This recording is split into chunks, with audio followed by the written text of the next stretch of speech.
Allah sudah ngasih sarana kepada kita untuk mencapai apa yang kita mau.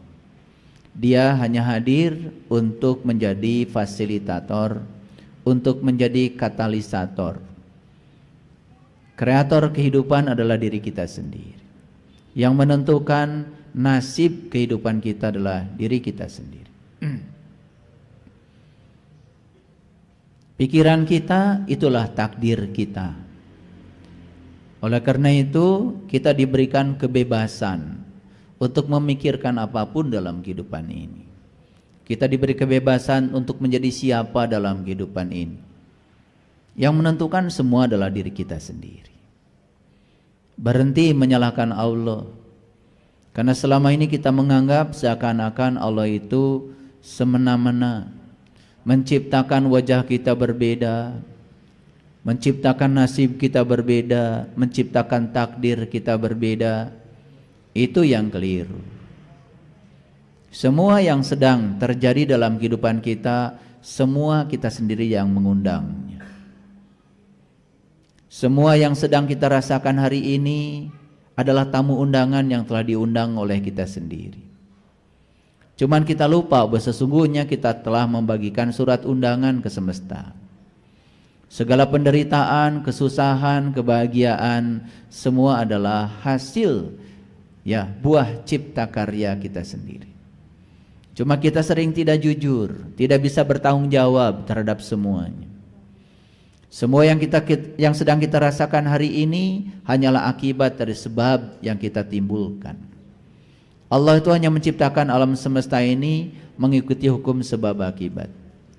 Setiap hari yang kita lakukan adalah menciptakan sebab, sekaligus juga kita menerima akibat dari sebab yang kita ciptakan sendiri. Jadi akibat dari sebab itulah yang disebut dengan akhir. Kita sering menyebutnya akhirat. Jadi akhirat itu sederhana sebetulnya. Kata orang Sunda, kata leluhur saya, akhirat itu adalah akhir tina pagawean maneh. Jadi akhirat itu adalah akhir dari suatu pekerjaan, akhir dari suatu tindakan. Jadi sebetulnya akhirat itu ya nyata. Setiap kita menciptakan sebab, maka kita sebetulnya akan menerima akibat. Akibat dari sebab yang kita ciptakan, itulah akhirat.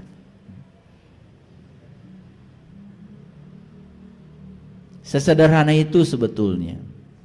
Cuman kita sering tidak mau mentafakuri semua pesan-pesan leluhur kita. Oleh karena itu kita bersyukur hari ini kita berada di ruang kesadaran. Semoga setelah ini kesadaran kita meningkat.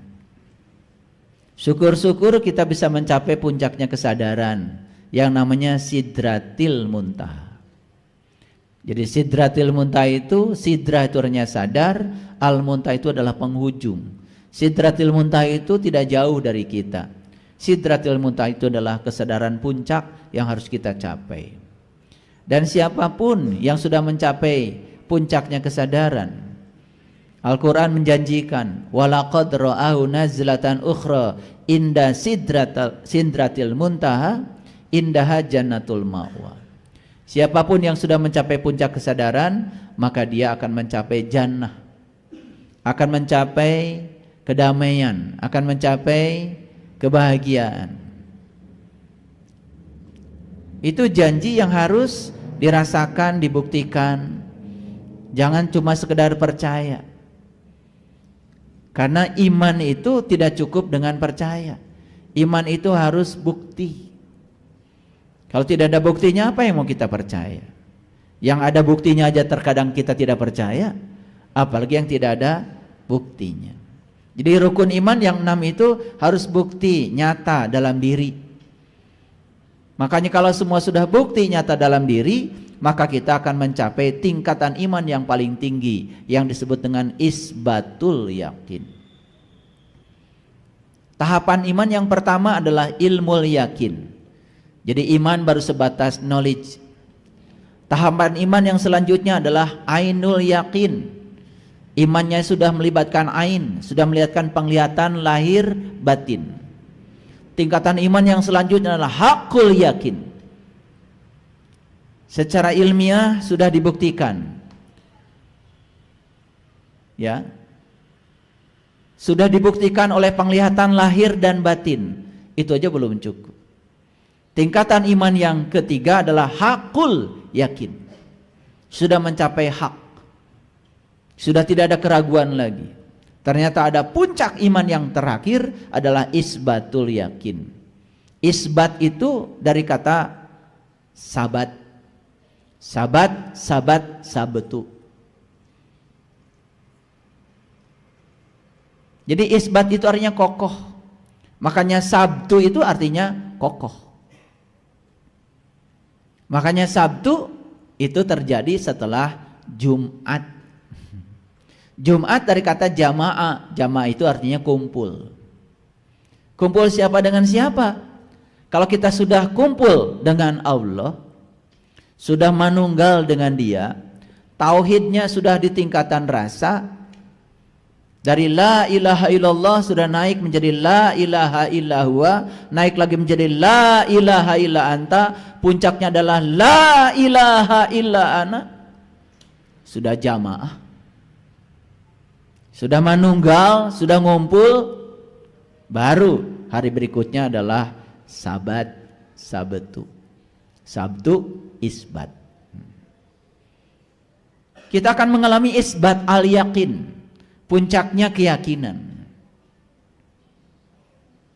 Makanya setelah mencapai puncaknya keyakinan Sabtu, kan hari berikutnya adalah Ahad. Ahad itu sudah satu, gak ada lagi kaula, yang ada cuma Gusti aja.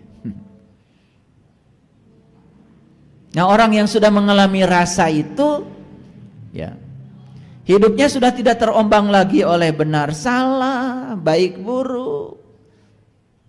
Itu sudah bisa melampaui dualitas. Nah, bahasa Qur'annya disebut sakinah. Sakinah itu artinya mati. Mati itu artinya sudah datar. Jadi tidak bergelombang lagi, sudah datar. Jadi kalau kita hidup masih bergelombang, kadang di atas, jatuh ke bawah, ke atas, jatuh ke bawah, seperti itu, capek.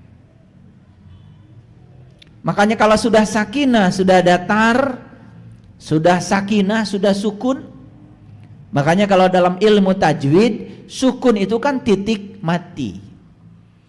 Ketika ba menghadapi alif, ada fathah, ada sukun. Makanya alifnya mati. Makanya dibacanya ba saja. Tapi panjang 2 harokat karena ba-nya sudah hidup. Ba disebutnya mad tobai. Itu simbolik-simbolik sebetulnya. Sayang sekali kita tidak membaca simbolik itu. Ketika belajar ilmu tajwid betul-betul belajar cara membaca. Padahal di balik semua itu ada simbolik. Makanya sukun itu, tanda sukun itu, ya, itu tanda mati. Jadi sakinah itu dari kata sakana, yaskunu, sakinah. Jadi sebetulnya mati. Orang mati cirinya apa? Tidak bereaksi. Jadi kalau kita masih bereaksi ketika mendapatkan yang disukai, bereaksi mendapatkan yang tidak disukai, apalagi ya keluar tuh binatang-binatang dalam diri. Yang lucu kadang-kadang ya banyak orang yang mengatakan dirinya sudah mencapai kesucian, pakai baju ini, pakai baju itu. Ternyata suatu saat ada stimulus sedikit saja, semua binatang di alam bawah sadarnya keluar. Kata-kata yang kotor keluar, sikap yang kotornya keluar. Itulah. Jadi penuh dengan kepura-puraan, penuh dengan kepalsuan. Dalam Quran surat Al-An'am ayat yang ke-70, ya. Ini Allah berfirman. Saya cantumkan ya bahasa Arabnya, takut nggak percaya. Saya bacakan bahasa Indonesia aja ya biar cepet ya. Karena kalau dibacakan juga kalian nggak ngerti. Dan tinggalkanlah orang-orang yang menjadikan agama mereka sebagai main-main dan senda gurau. Perintah ini. Wazaril ladzina takhadu dinahum laiban walahwan. Lahwan itu sudah jadi bahasa Indonesia. Lahawa jadi lawak. Jadi lawak itu dari bahasa Arab itu, dari lahawa, lawakan. Maka disebut senda gurau. Tinggalkan orang-orang yang menjadikan agama mereka sebagai main-main dan senda gurau. Maaf, banyak sekali orang yang bermain-main dengan agamanya. Bermain-main dengan keyakinan, berjudi tentang masa depan.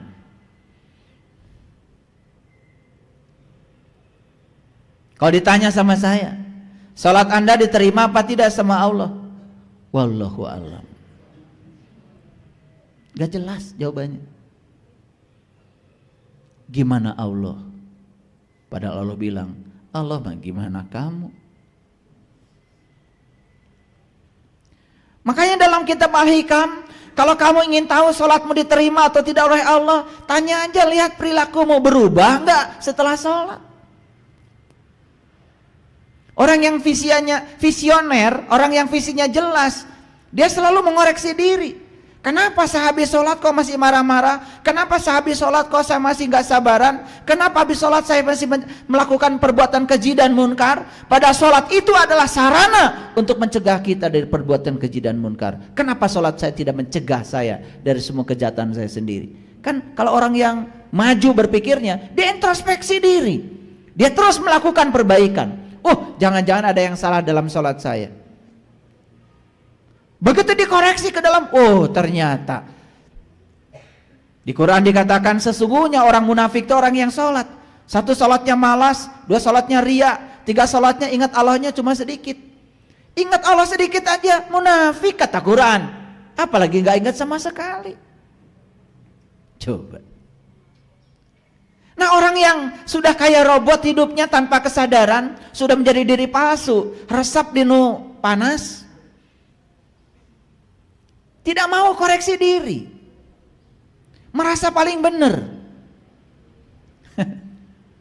Makanya dandanan sesuci apapun gampang, kasih aja ujian pada dia yang dia tidak suka, kaluarta, segala jenis-jenis binatang keluar. Jadi artinya kesuciannya itu kesucian yang palsu.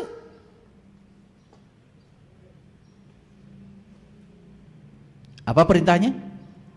Tinggalkanlah orang-orang yang menjadikan agama mereka sebagai main-main dan senda gurau. Jangan main-main dengan agama. Pahami betul. Agama itu jalan. Kalau ingin selamat harus tahu ya petunjuk jalan. Pahami kitab suci kita. Harus tahu cara membaca petunjuk jalan, jangan salah. Harus punya penuntun jalan. Supaya nggak salah baca petunjuk jalan. Supaya sampai kita ke tujuan. Dan mereka telah ditipu oleh kehidupan dunia. Peringatkanlah agar masing-masing diri tidak dijerumuskan ke dalam neraka karena perbuatannya sendiri. Luar biasa. Tidak akan ada baginya pelindung dan tidak pula pemberi syafaat selain daripada Allah. Betul yang saya bicarakan tadi? Dan jika ia menebus dengan segala macam tebusan pun, niscaya tidak akan diterima daripadanya. Mereka itulah orang-orang yang dijerumuskan ke dalam neraka. Oleh siapa? Oleh siapa? Oleh dirinya sendiri. Masa iya Allah menjerumuskan kita ke neraka? Tuhan macam apa dendaman kayak gitu? Yang menjerumuskan kita ke dalam neraka itu adalah kita sendiri. Kita pencipta nerakanya, kita yang menjerumuskannya. Kalau baca Quran dengan waspada, Allah bilang di Quran, sesungguhnya kalian semua hampir di ujung pintu neraka. Fa'an kodab minha, aku yang telah menariknya. Allah itu tidak pernah mengatakan menjerumuskan kita ke neraka. Justru Allah menarik kita agar tidak terjerumus ke dalam neraka. Itu bahasa Quran. Mereka itulah orang-orang yang dijerumuskan ke dalam neraka. Oleh siapa? Oleh apa penyebabnya? Menjadikan agama mereka sebagai main-main dan sendaguro. Main-main. Nu beja dibejakeun deui. Nu cenah dicenahkeun deui. Kan itu main-main itu. Dia sendiri belum membuktikan, dia sendiri belum merasakan, dia berani mengajak orang lain. Jadi ibarat nelayan itu, nelayan. Baru hari itu pengalaman pertama jadi nelayan. Dan dia baru pertama kali pegang dayung. Ngajak batur. Ayo, siapa yang ingin tahu laut lepas? Kayak Kang, Ari Akang tetos lami jantan nelayan. Neme. Ari Akang tos terang di laut teh jiga kumaha. Teuing, saya kada can ka ditu. Nah, make ngajak-ngajak batur. Itu. Kan banyak yang model-model gitu, model calo. Calo bukan gitu kan? Garut. Mana nama teuing itu? Nu penting mah menang persekot. Betul apa tidak? Rambutan. Teu init manehna. Nu penting mah menang persekot. Cukup segitu keinginannya.